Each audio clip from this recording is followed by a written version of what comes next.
Bonjour à tous et bienvenue dans cette nouvelle vidéo de tutoriel Nalios. Aujourd'hui, nous allons voir plus en détail comment configurer vos événements et donc quels sont les différents types de configurations qui sont disponibles dans Odoo et comment bien les utiliser. Donc, je vais aller dans l'application événements et au niveau des configurations. Donc évidemment, vous devez être administrateur pour avoir accès, administrateur de l'application événements pour avoir accès aux configurations. Et donc ici, il y a plusieurs choses qui sont disponibles. On va commencer par les étapes d'événements. Donc ici, c'est vraiment, si vous avez l'habitude d'utiliser Odoo, comme dans l'application projet.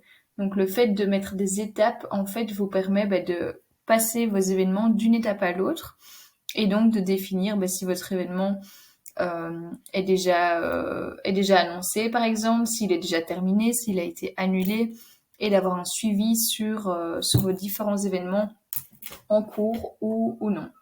Et donc ici par défaut, vous avez certaines étapes qui sont prédéfinies par Odoo, mais vous pouvez tout à fait changer l'ordre en prenant les petites flèches ici et en glissant tout simplement l'ordre des étapes, ou encore les changer. Donc imaginons que je veux mettre nouveau, je veux mettre que c'est, je ne sais pas moi, nouveau, hop, publier, pour dire que mon événement est publié sur mon site, que les inscriptions sont finalisées.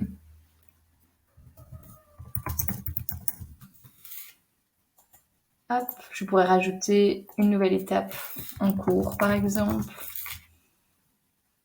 etc. Donc pour vraiment que ça corresponde au mieux à votre flux au niveau des événements.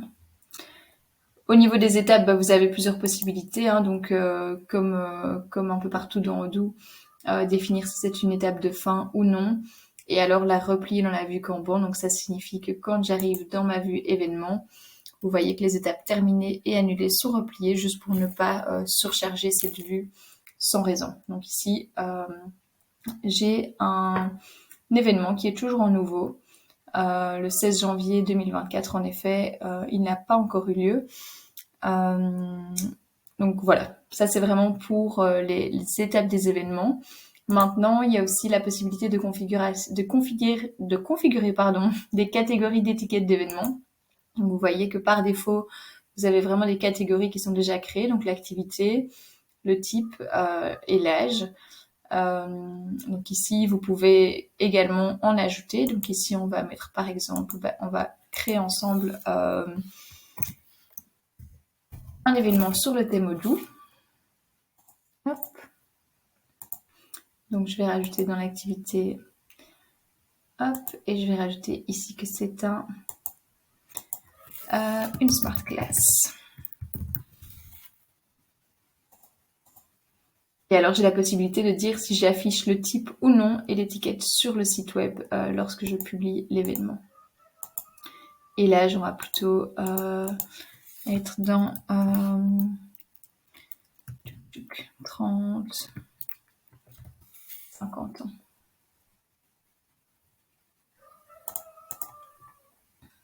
Ok. Donc ça, c'est vraiment pour les catégories d'étiquettes qui vont vous permettre non seulement que ce soit parlant pour les personnes qui viennent s'inscrire à vos événements, mais également pour vous de pouvoir classer vos événements sur base de ces étiquettes.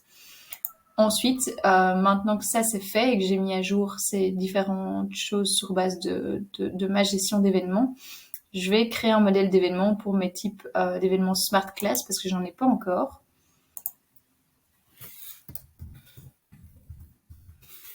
Donc je vais, hop.